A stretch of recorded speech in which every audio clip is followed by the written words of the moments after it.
Bonjour tout le monde, j'espère que vous allez bien. Alors aujourd'hui, on va voir ensemble une nouvelle vidéo concernant le cours de la sociolinguistique. On va commencer la lecture par l'introduction à la sociolinguistique. La langue n'est pas seulement un moyen de communication, elle n'est pas uniquement porteuse d'un contenu, mais elle est elle-même un contenu. Elle est un moyen d'exprimer l'amitié ou l'animosité. Elle est un indicateur de la position sociale et des relations de personne à personne. Elle détermine les situations et les sujets, les buts et les aspirations d'une classe sociale. Elle permet de donner un caractère particulier à l'interaction pour chaque communauté linguistique. Chacune de ces communautés contient un certain nombre de variétés linguistiques, toutes différentes les unes des autres selon leurs fonctions. Dans la plupart des cas, ces variétés à diverses spécialisations correspondent relevant du domaine de la profession ou de l'intérêt.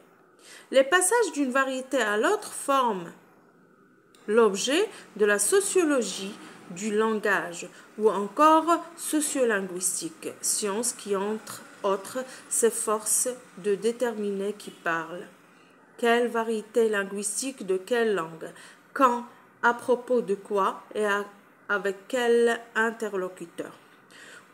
Au sein d'une communauté linguistique, les variétés ne correspondent pas nécessairement à des spécialisations professionnelles ou à des centres d'intérêt. Parfois, elles manifestent une différence de classe sociale du point de vue de l'économie, de l'éducation, de l'ethnie dans une population qui occupe un même territoire. D'une communauté linguistique qui dispose d'un certain nombre de variétés, nous pouvons dire qu'elle possède un répertoire verbal, ça veut dire oral. De tels répertoires ne consistent pas seulement dans des variétés de spécialisation et de classe, mais également en différentes variétés régionales. La sociologie du langage essaie de décrire les caractéristiques linguistiques et fonctionnelles des variétés du répertoire verbal, quelle que soit leur nature, qui dépend de la profession, de la classe sociale et de la région, etc. La sociolinguistique cherche à découvrir quelles lois ou normes ou bien règles sociales déterminent le comportement linguistique dans les communautés linguistiques. Elle essaie de les délimiter et de définir ce comportement vis-à-vis de la langue même. Bref, la sociolinguistique est l'étude des caractéristiques des variétés linguistiques, des caractéristiques de leurs fonctions et des caractéristiques de leurs locuteurs en considérant que ces trois facteurs agissent sans cesse l'un sur l'autre, changent et se modifient mutuellement au sein d'une même communauté linguistique. Quelques concepts fondamentaux de la sociolinguistique. On a langue, dialecte, variété. Généralement, la sociolinguistique recourt au terme variété sans en donner une définition. Il s'agit d'un terme objectif, technique, dégagé de toute émotivité qui désigne une sorte de langue. L'essentiel, c'est de savoir quand et par qui une variété déterminée est-elle considérée comme une langue et quand et par qui est-elle considérée autrement.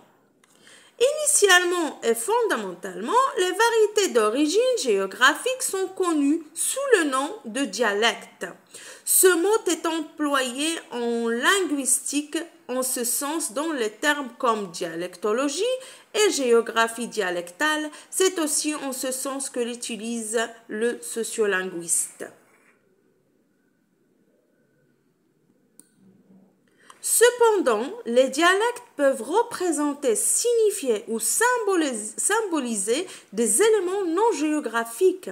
Ainsi, si les immigrants d'un pays A forment dans un pays B une minorité importante de pauvres, de misérables et d'analphabètes. Leur variété linguistique, le dialecte A, signifiera aux yeux de la population B beaucoup plus que la langue d'une région déterminée. Le dialecte A deviendra le symbole d'une position sociale inférieure à celle que représente le dialecte B. Ce qui constituait une variété régionale à l'origine devient ainsi une variété sociale ou un sociolecte. Ensuite, si les locuteurs de la variété A n'interagissent pas avec le groupe B, s'ils ne se marient qu'entre eux, s'ils restent fidèles à leurs coutumes régionales ou bien leurs habitudes, et s'ils ne recherchent que la compagnie de leurs compatriotes, ils peuvent avec le temps être considérés comme une communauté séparée qui a ses propres aspirations, ses croyances religieuses et ses traditions. Leur variété A ne sera plus considérée comme une variété sociale, mais plutôt comme une variété ethnique ou religieuse.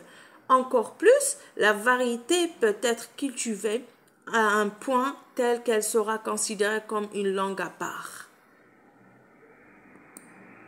Cependant, dans la communauté A, quelques locuteurs peuvent apprendre la variété B.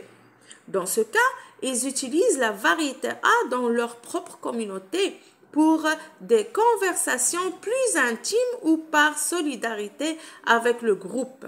Mais ils peuvent employer la variété B avec les étrangers dans un but professionnel ou par politesse. Pour de tels individus, A et B sont des variétés fonctionnelles contrastantes, de complémentaires, comme si B était une sorte de variété spécialisée professionnelle.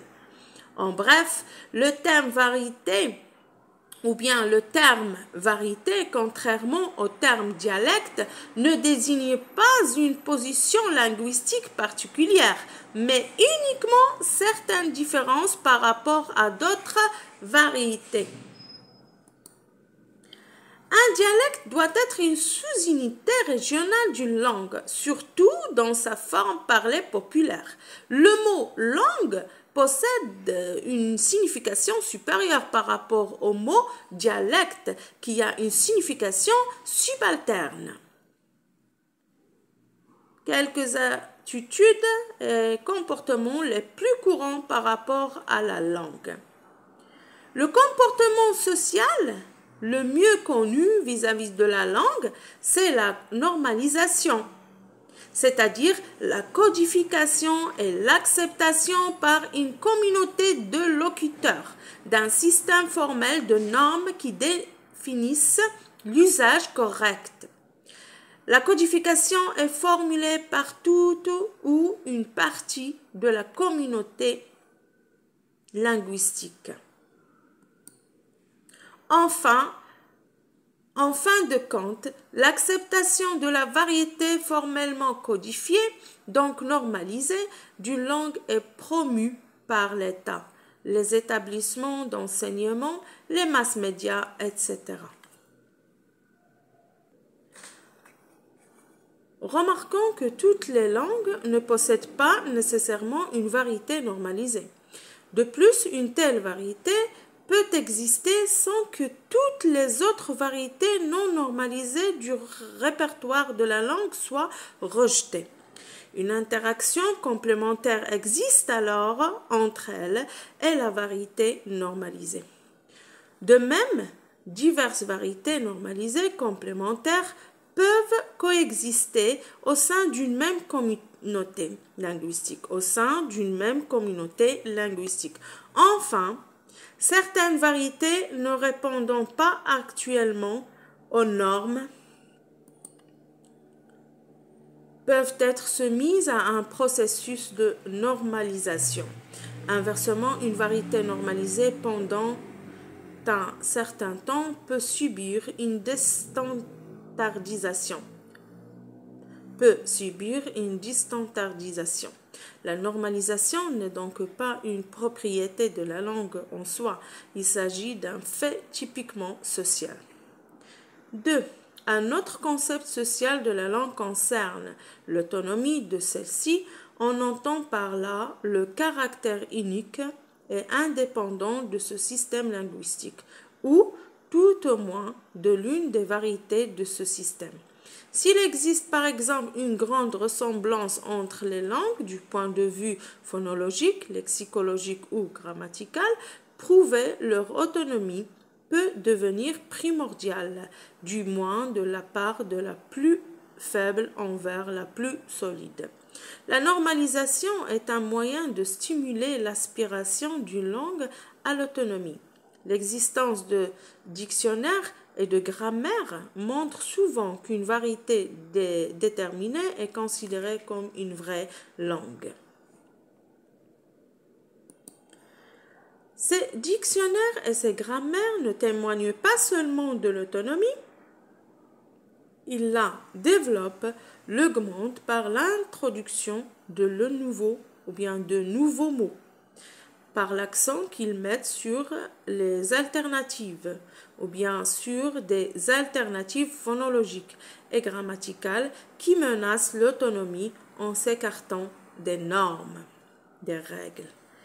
Un autre trait typique qu'est l'historicité.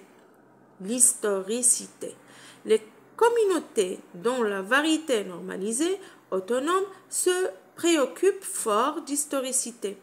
En d'autres termes, beaucoup de communautés linguistiques créent et entretiennent pour cette raison des mythes et des généalogies au sujet de la naissance et de l'évolution de leur variété normalisée, afin d'effacer l'impression de nouveauté qui se dégage de leurs composantes plus récentes. Ainsi, une variété acquiert son historicité par le fait de son apparentement à une idéologie importante, à un mouvement national ou à une tradition. 4. Vitalité. Le comportement d'une communauté linguistique vis-à-vis d'une variété quelconque de son répertoire linguistique est déterminé selon que ces variétés sont visiblement vitales ou non.